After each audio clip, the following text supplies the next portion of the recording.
A figure moves quietly through a residential cul-de-sac. He wears an oversized straw sun hat and a bright orange reflective utility shirt.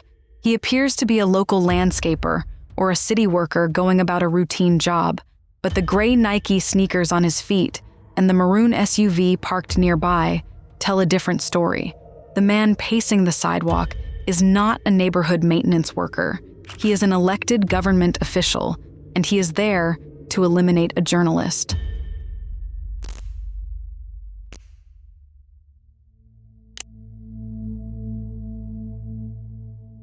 Jeff German operated as a cornerstone of Las Vegas journalism, investigating organized crime and the mob. Having migrated to the Nevada desert in 1978, the 69-year-old reporter was known to his family as a meticulous man. He had an obsession for symmetry, a biting sense of humor, and a deep love for the sitcom Seinfeld. Following the death of his parents, he stepped up as the unquestioned leader of his sibling group. Professionally, he was fearless. For 44 years, he reported on dangerous eras. He covered the tragic MGM Grand Fire of 1980 and navigated the complex mob network of Tony Spilatro. He even reported on the jet fuel tanks during the aftermath of the 2017 Route 91 Harvest Festival shooter. You might expect a reporter with that background to meet his end at the hands of a highly trained syndicate hitman. But the final threat did not come from a cartel. It came from Robert Tellis.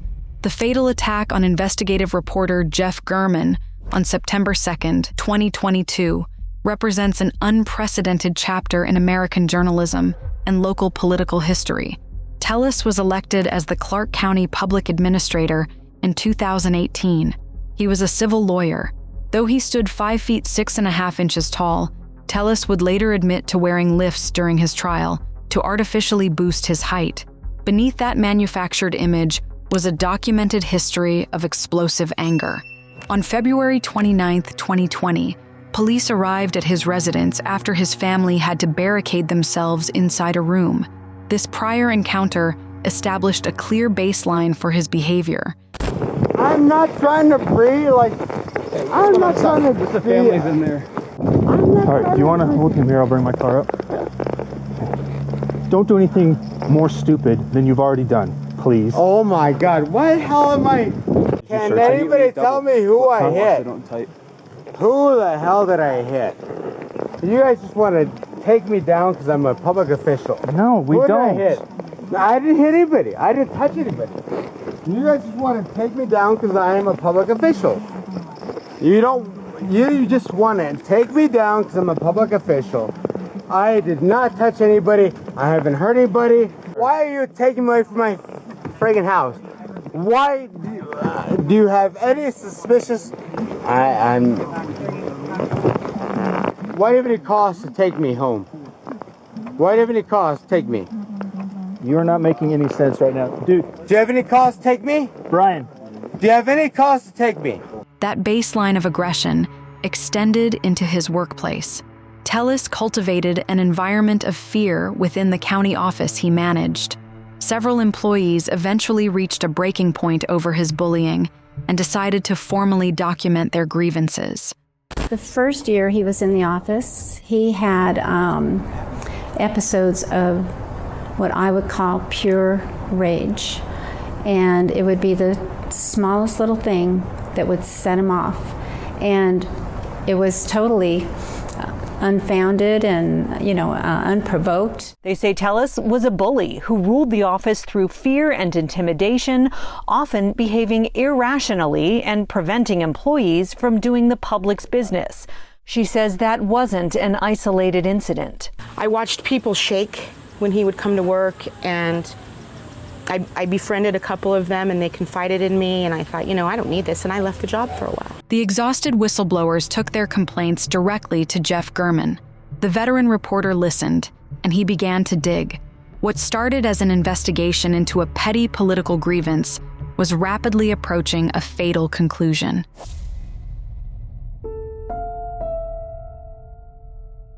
In May and June 2022, the Las Vegas Review-Journal published a series of investigative exposés authored by German. The reporting detailed allegations of an inappropriate romantic relationship between Tellis and a subordinate staffer. The articles effectively destroyed the politician's career. Shortly after they were published, Tellis lost the Democratic primary election, forcing him out of office. He utilized social media to lash out directly at the journalist. He posted his immediate reaction online. Do these appear to be posts by Mr. Tellis? Yes, ma'am, they were. Wife hears rustling in the trash. Her, honey, is there a wild animal in the trash? Me, no dear, looks like it's at J. Gurman, RJ, going through our trash for his fourth story on me. Oh, Jeff, laughy emoji. I left a pizza box and a sushi container in the trash. The next thing I'm going to have like sort of criminal organization ties. Typical bully, can't take a pound of criticism after slinging 100 pounds of BS. Up to article number 4 now. You'd think he'd have better things to do. That one says, looking forward to lying smear piece number 4 by @J. Gurman RJ. # one trick pony. I think he's mad that I haven't crawled into a hole and died. Tellis did not blame his own actions for his downfall.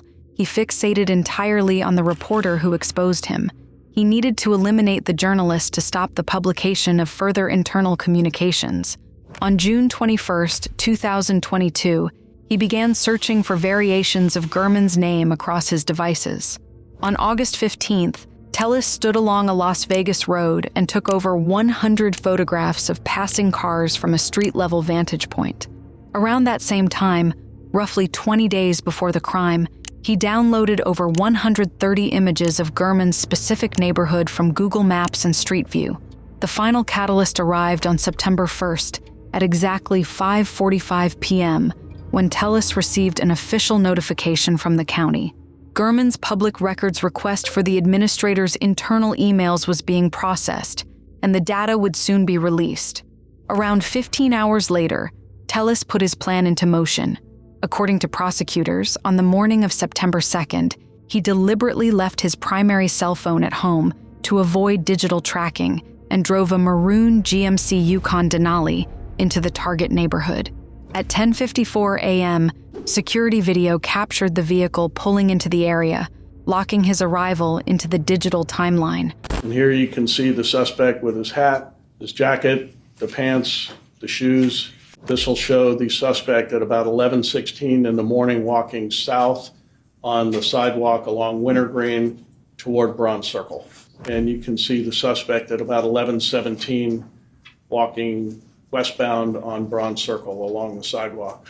At about 10:40 in the morning, the red Yukon drove south on Wintergreen Drive and stopped momentarily across the street from 1405. And the front passenger and the front driver window were not tinted, the rest were.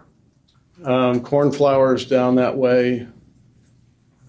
10:54 in the morning from 7200 Periwinkle. This is just south of Vegas on Wintergreen.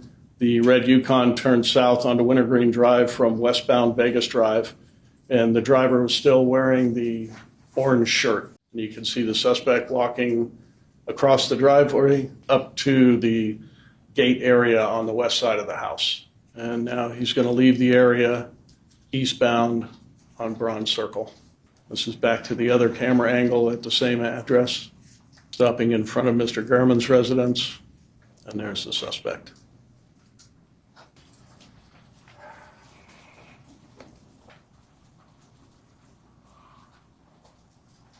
Making the U-turn and going back eastbound on Bronze Circle. Then you'll see it turn northbound onto Wintergreen. And again, 7200 Periwinkle, the intersection of Wintergreen and Vegas Drive, you'll see the red Yukon traveling northbound on Wintergreen, and then it makes a westbound turn onto Vegas. Wearing the orange reflective shirt and straw hat, Tellis slipped into the side yard and waited. When Gurman stepped outside his garage at 11:18 a.m., Tellis ambushed him. According to prosecutors, the struggle lasted for 2 minutes as Tellis inflicted 7 severe stab and slash wounds to the reporter's neck and torso. But Gurman fought back fiercely, trapping Tellis's DNA beneath his fingernails before collapsing. Tellis then returned to his vehicle and simply drove home.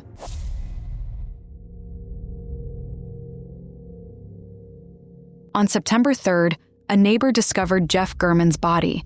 The medical examiner determined he had been dead for around 24 hours. 3 days later, police and the Las Vegas Review-Journal simultaneously released the surveillance footage of the disguised suspect. The breakthrough came directly from the victim's own newsroom. Photojournalist Kevin Cannon watched the video and recognized the killer's distinct, uneven walk, matching it to archival footage he had shot of Tellis. That same afternoon, reporters staked out Tellis's home. Just 4 days after the crime, they photographed him standing in his driveway, calmly washing the exact maroon Yukon Denali captured on neighborhood cameras. Robert Tellis lived freely for exactly 5 days. On the morning of September 7th, SWAT units descended on his property. Robert Tellis is in custody after we've been here for hours in sort of a barricade situation. Following his arrest, police searched Tellis's home and found the exact items worn by the killer. I saw what appeared to be like a Ziploc bag containing like fabric or plastic, some sort of like just shredded up material. So the shoe would be right here. I came to the front and I observed the portion of what appeared to be like a cut up shoe. This is a close-up photo of the like partial shoe that was located next to the Ziploc bag. They found the gray Nike sneakers and the straw hat, but they were no longer intact. Tellis had taken a blade and cut the bloody items into dozens of pieces, hiding them in his garage and beneath his couch. As a public administrator, Tellis had spent his entire career managing public records and digital estates. Yet he was ultimately brought down by his failure to clear his own digital footprint. With the evidence locked in, he was charged with murder and held to await trial.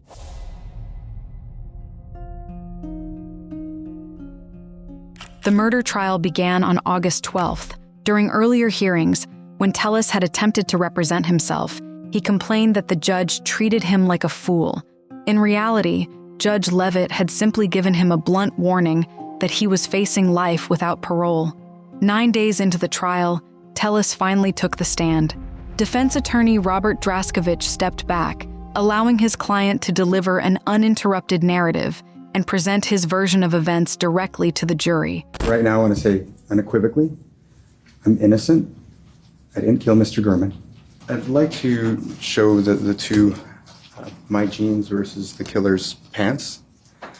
I personally don't believe that they look the same.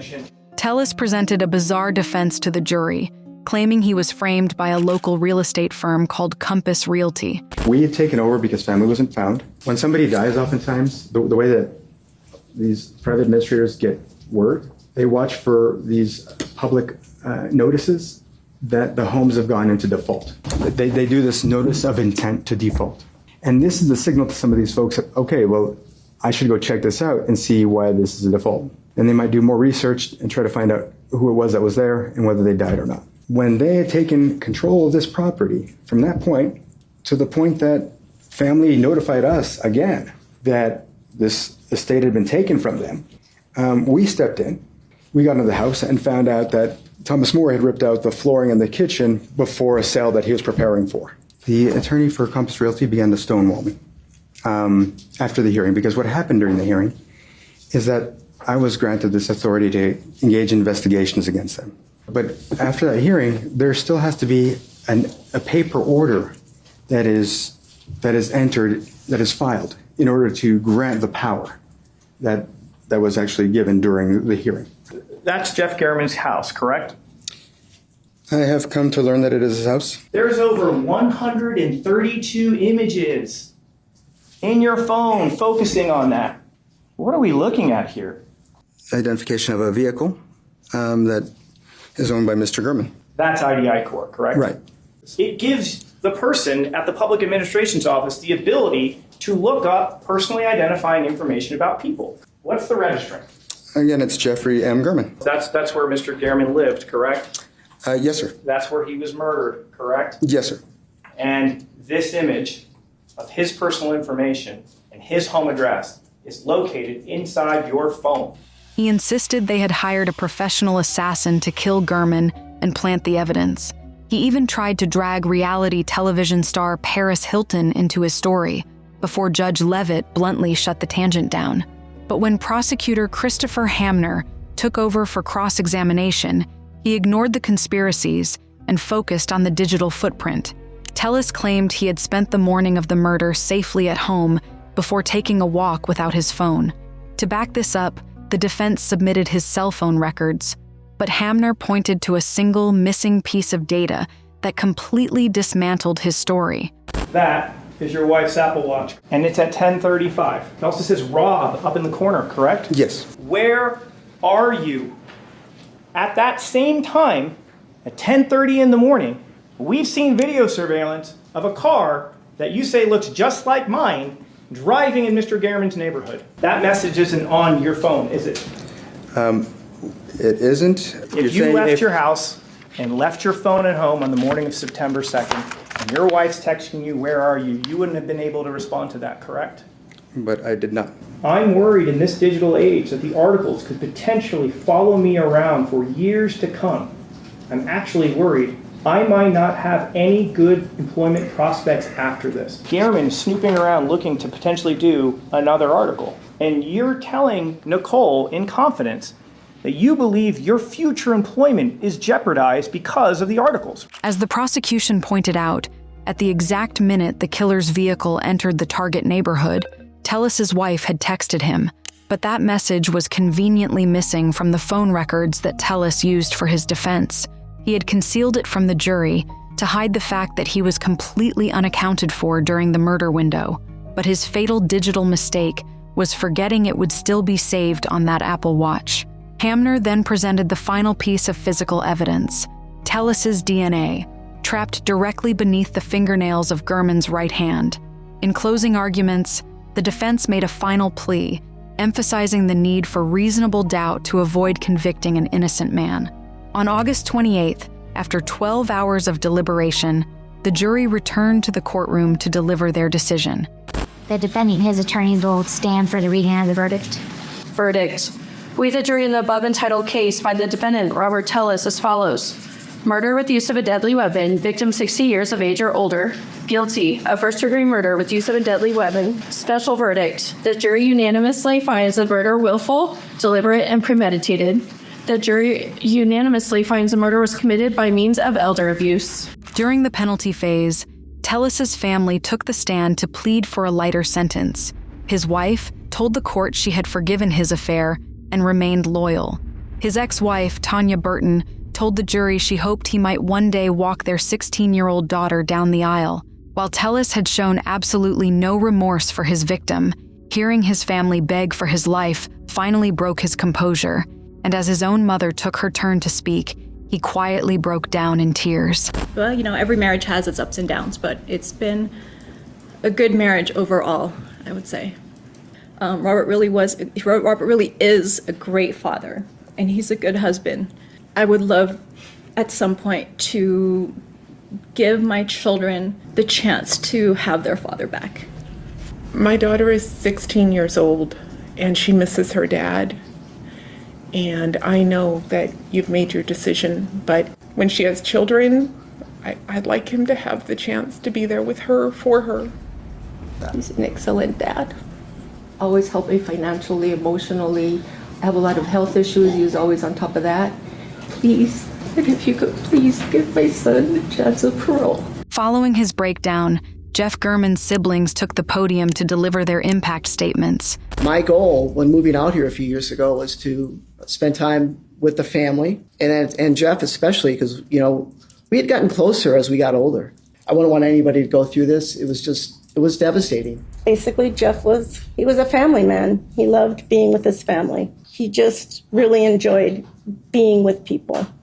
The tragic and brutal taking of his life has resulted in a loss that I don't think we'll recover. Jeff is a tall one, and then my sister Julie with the no teeth. What was he like as an uncle?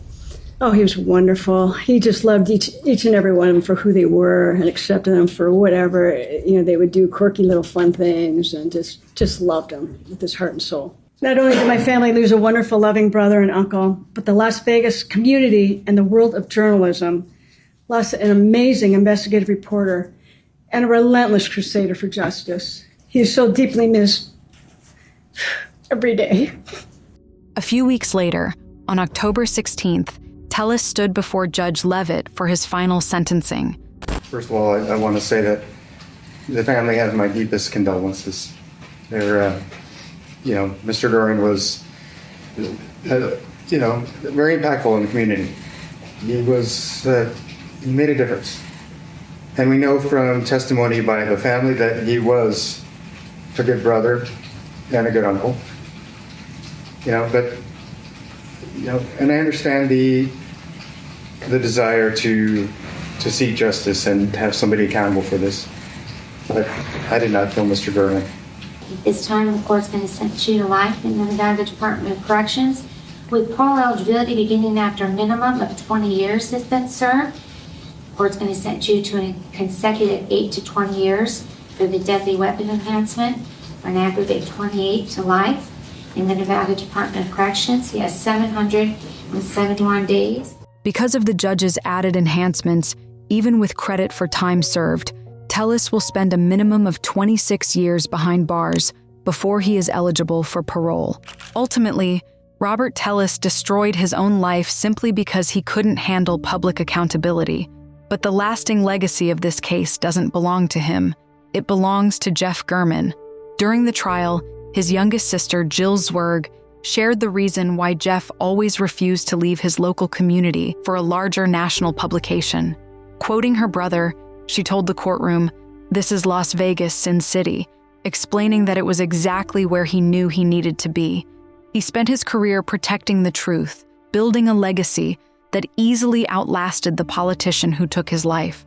Jeff German died because he refused to look the other way, but the work he left behind ensured his killer would finally be held accountable. Thanks for watching. If you found this breakdown insightful, please consider subscribing to FactFaction for more deep dives like this.